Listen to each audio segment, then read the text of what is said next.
for this challenge, I'm gonna play I'm gonna start with the first 8 bars of Tune Up.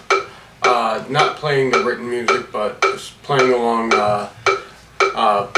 First go around is gonna be just like a regular walking bass line, and then the second go around, I think I'm gonna try some of Todd Johnson's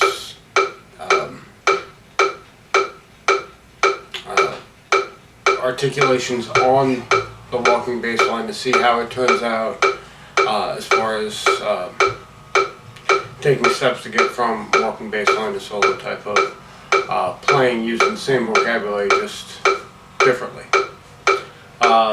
So bear with me. Again, this is about getting comfortable in front of the camera. So I'm going to do this. This is actually was actually supposed to be destined for like my practice exercises thing, to show people the relation between 251, Nashville number system type things, and the modes.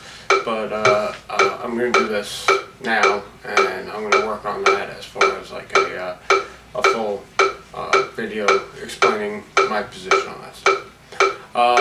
So hope you enjoy it, and that I've wasted a whole 2 minutes of the time here. Okay, so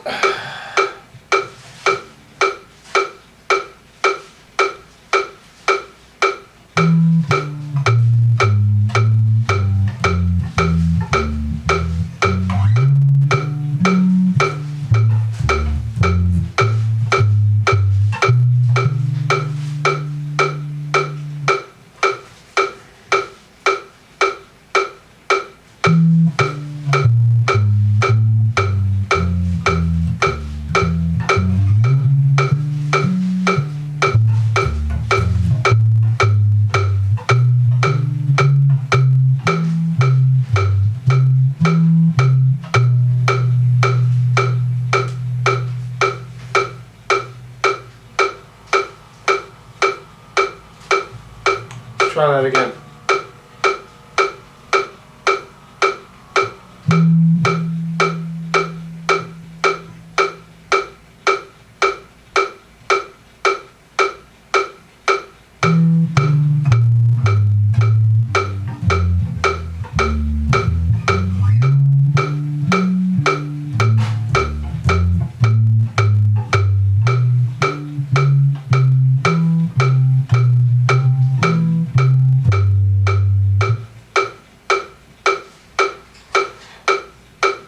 I'm not unhappy about it. Granted, a lot of the stuff is vocabulary I've already had internalized. This.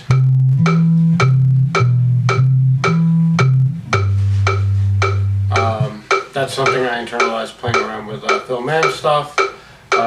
This is gotta be familiar to somebody. That's a piece of vocabulary I stole right from Scott. Same with, that's a combination of something I took from Scott that I've seen him play, and something I learned doing the inversions for Phil Mann's chord tone concepts. This is just basic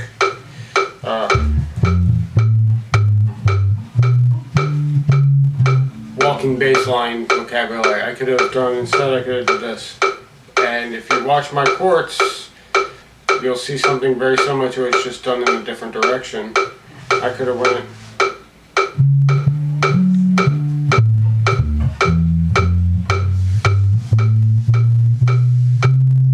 ending here.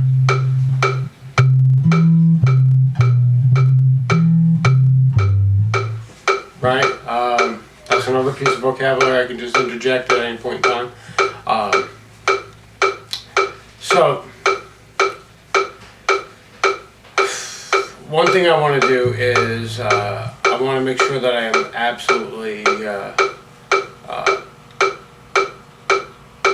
working within the confines. So I have a D major scale, and I have a D major system, and I have a C major system. They all feature 251s. Simple answer, really simplistic answer, is to obey a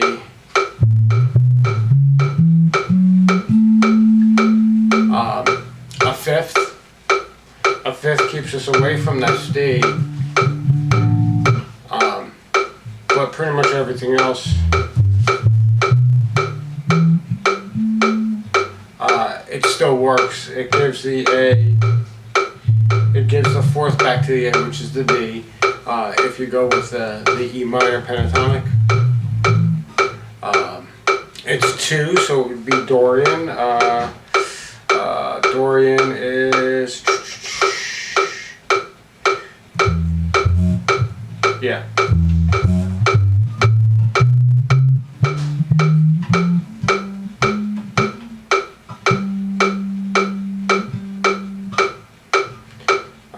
Let's see.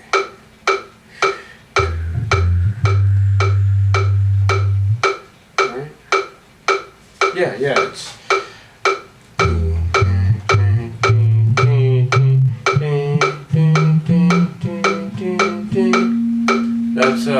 That's E Dorian, right?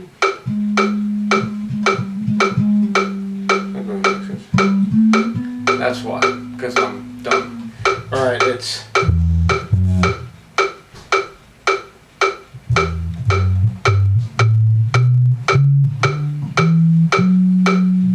That's E Dorian.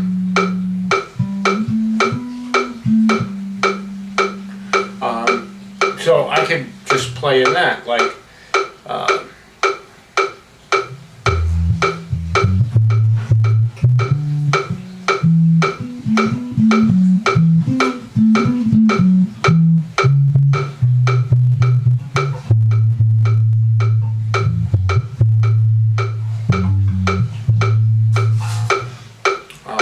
That works. A mixolydian is literally the same thing.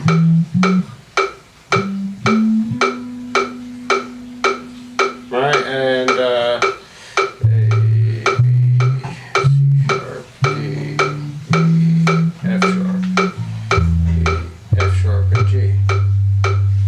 Right, because it's all off of D Ionian, which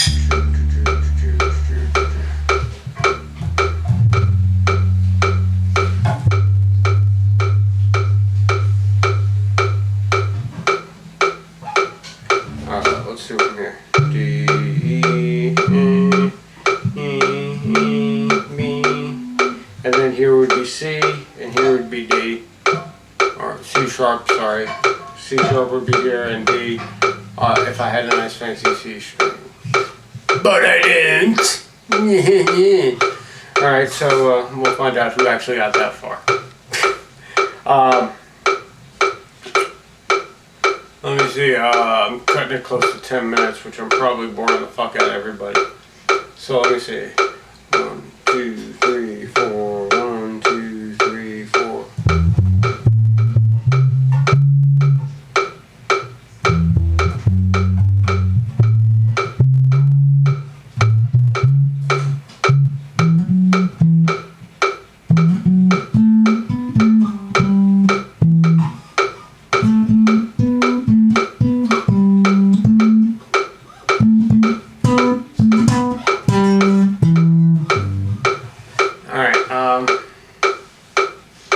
Yeah, I mean, it'll work. I'm playing the D major over and over in my head. And the same thing holds true for the C major chord.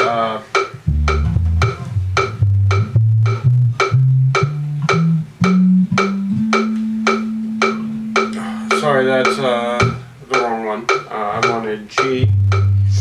So let's do it from here.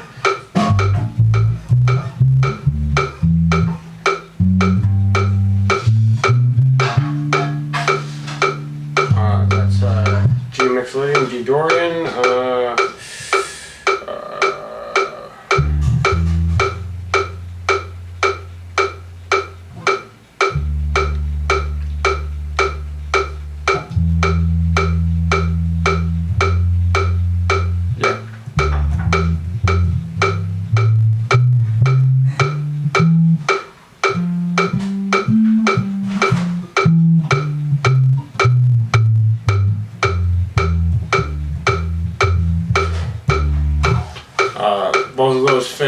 nicely over a C major, which as we all know is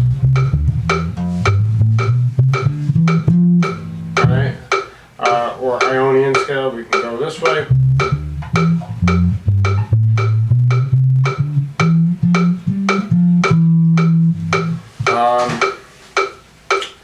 So there be that. So let's add some articulations in with this line. Just the first, off of the first two.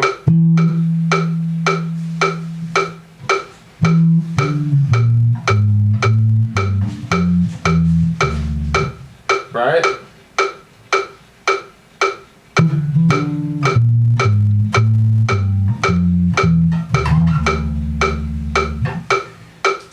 Let's make sure that that works by having a different click. 1, 2, 3, 4, 1, 2.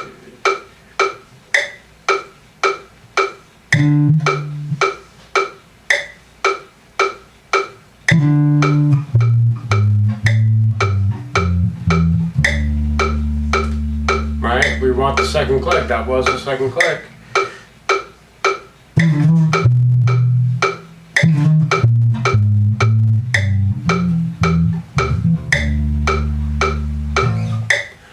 There's room. That's mainly due to my concentrating on speed. I can do eighth notes.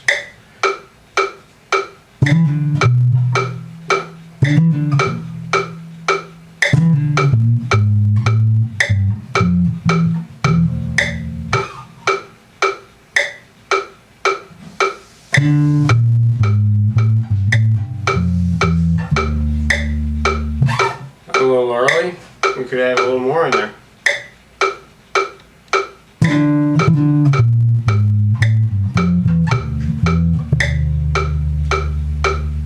And now all of a sudden this boring ass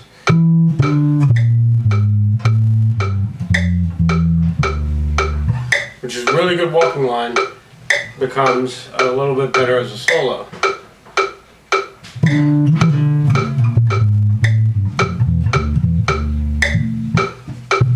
Let's try it again.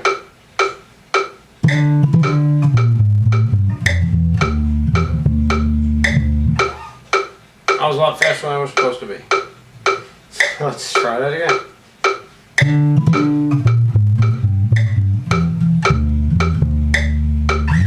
I'm still a little ahead of the beat on that, but I think we all get the idea, and I'm cutting into like 15 minutes now, so I'm probably going to like chop a good 5 minutes out of the middle of this thing, just to get it down under 10. But that's generally like, normally I would just be like, alright, well let me just try this and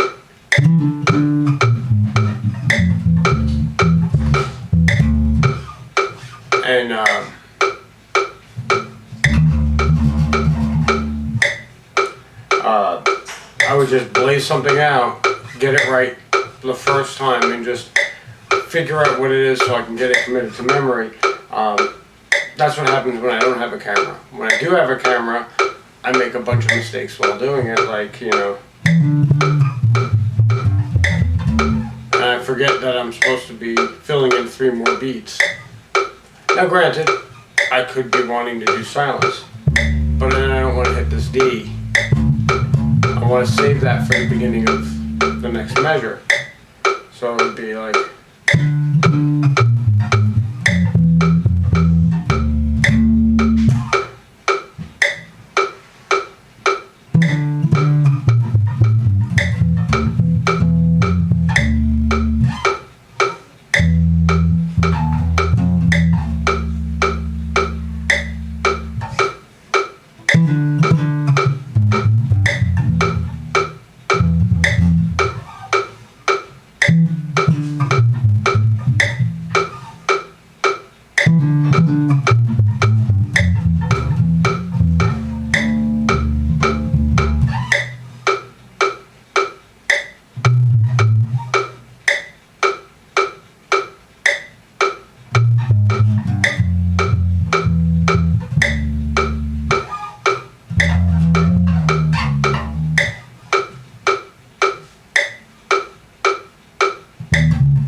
So there was just something that was like completely anonymous. So just figure I would start working on it for other things, and I throw it up here in the You're Awesome, You're Challenge, so that this way we can see where I'm at as far as playing bass and that. As I get a more solidified idea of how that's going to materialize, that that whole thing with tune on. Then we'll see if I've improved as far as the camera's concerned.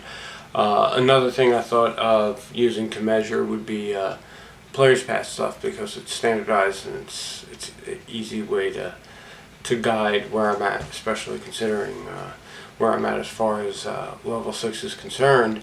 I think that would be that would also be a decent possibility. All of that stuff is also shared on my accountability log, which is, you know, right down there in the Siggy. So alright, I'm gonna get going because now I'm getting towards 20 minutes. Bye.